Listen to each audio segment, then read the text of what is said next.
Hello everyone, and today we will learn about how to do continuous integration and deployment using Visual Studio Code, and for that we will be using Azure Static Web Apps extension.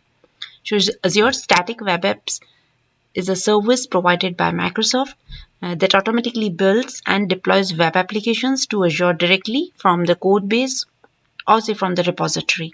So as of today, it could be done either on the GitHub or Azure DevOps. And particularly for this video, I'm going to walk you through how to do this thing on GitHub path. So when an Azure Static Web Apps resource is created, what Azure does is it directly interacts with the GitHub and thereon it keeps monitoring the branch. So as Static Web Apps has placed CI/CD in place, we need not to worry about what all servers, how many servers, or what the architecture as such is.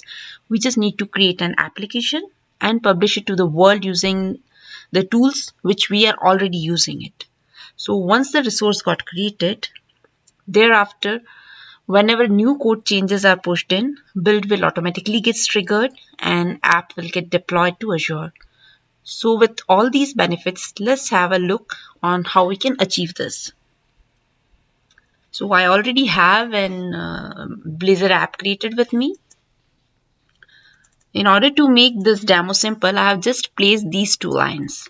So it will not do anything fancy. It will just display a message, hello from Blazor app and welcome to my world.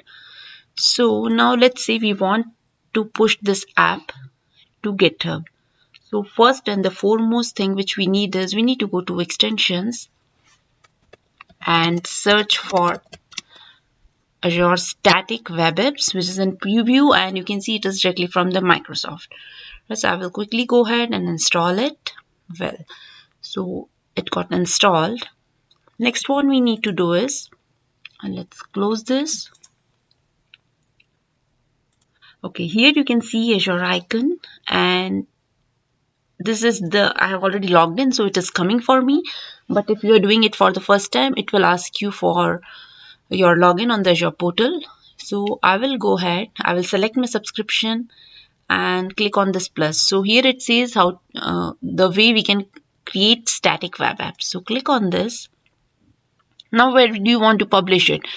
So I will select this one because I want to publish my local code to GitHub repository. Choose the organization. So accordingly, whatever your GitHub account is having, it will choose these things. Now next, the name of the GitHub repo. So we can give any name. So we can give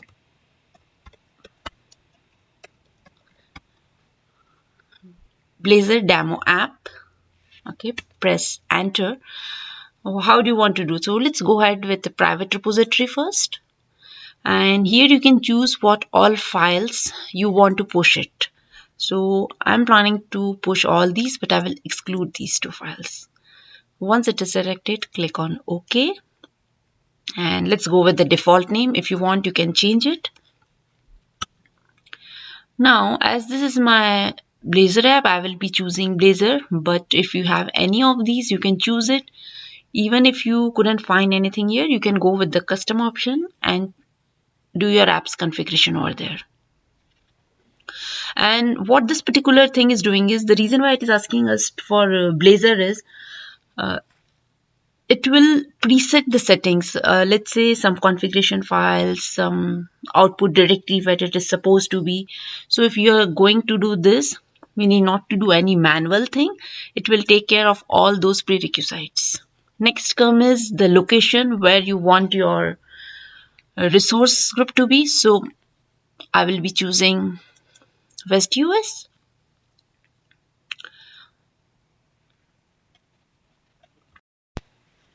On the bottom, you can see that it has started pushing local changes. So it may take a few seconds. So let's wait for that.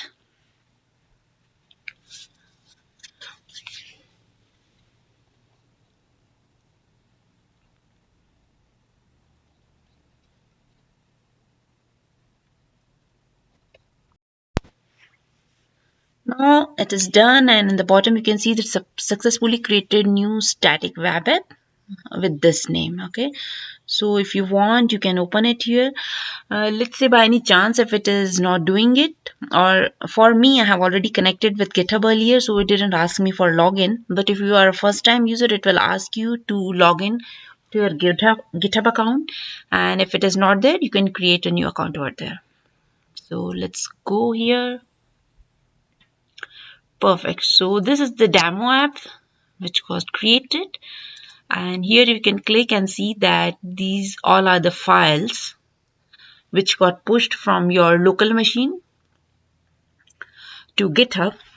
Now what this entire thing has done is, so whatever we did, the couple of steps we performed, it has done many things inside. So first thing, and the foremost important thing it does is, it has created an static web app resource in the cloud, which means it provided us the space where we can host our application, right?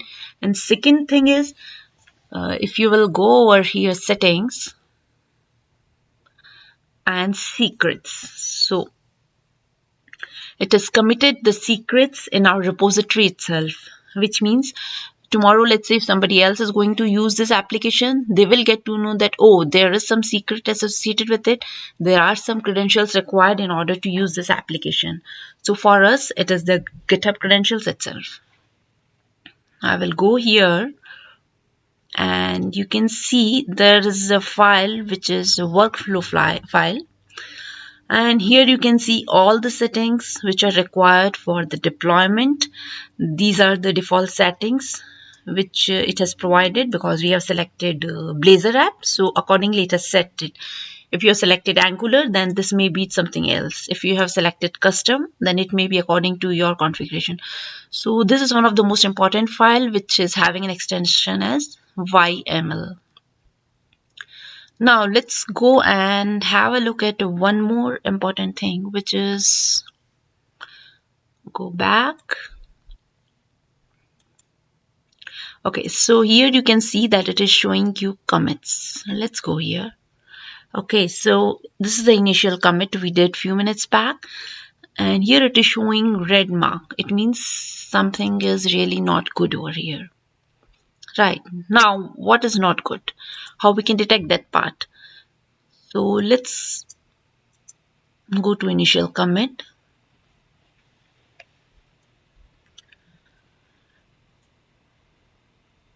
And we can quickly see if we can get something out here.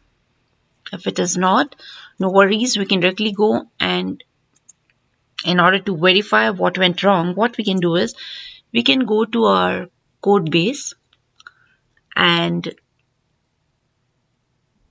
let's change something here. Welcome to my world of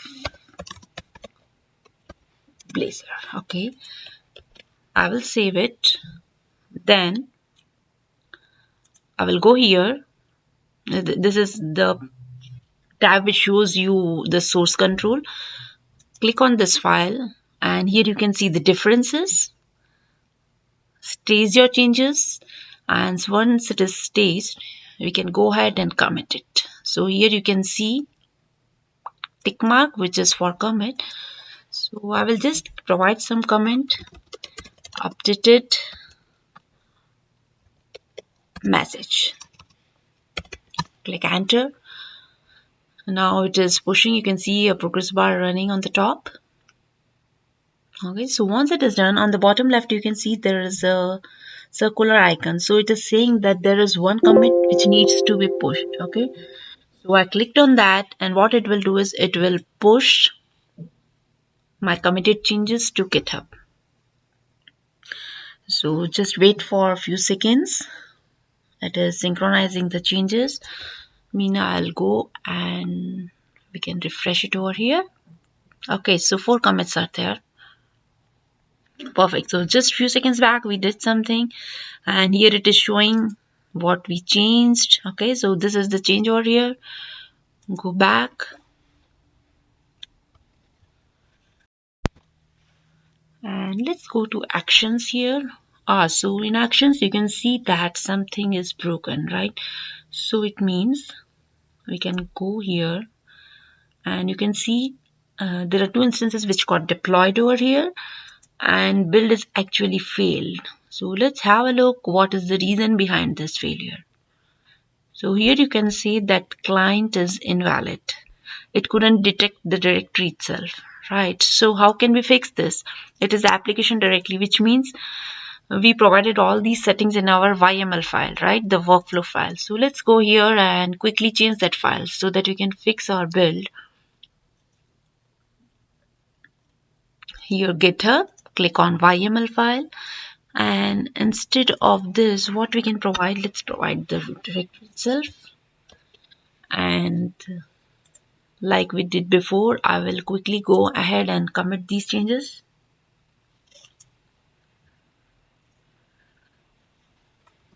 Updated YML file. Okay, let's push it. So we can see it is still going on. Okay, so let's go to this, go back to summary, go back to actions.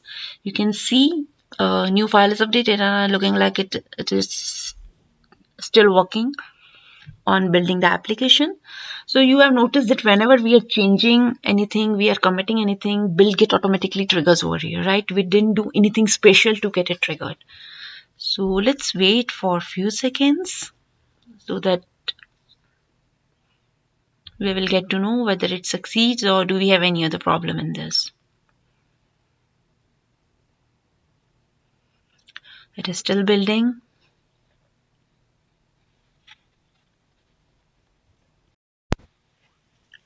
Now you can see that this time it is green tick mark. It means everything went well.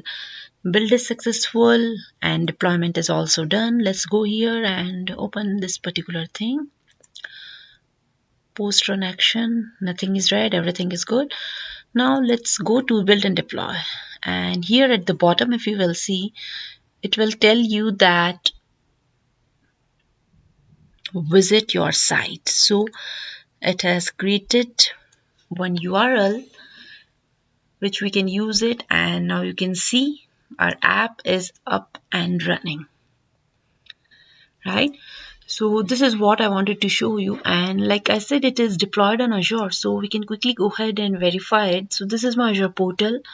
This is my resource which I have created using VSCode, and if you will go here, let's hide this one first.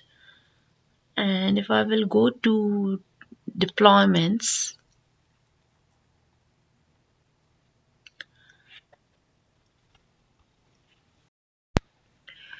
sorry, it's under the overview. So let's click on this, and on the left hand side you can see environments.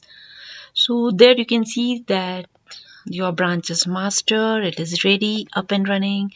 In fact, you can also browse your website using this particular URL over here. Right now, as of now, it is showing something else, but if you want to map it to something else, your custom URL, then definitely you can go ahead and use the CNAME. And here are the settings which you can take it up. You can add custom domains or anything, whatever you want. So this is what I have for today, and hope you enjoyed this video. Thank you.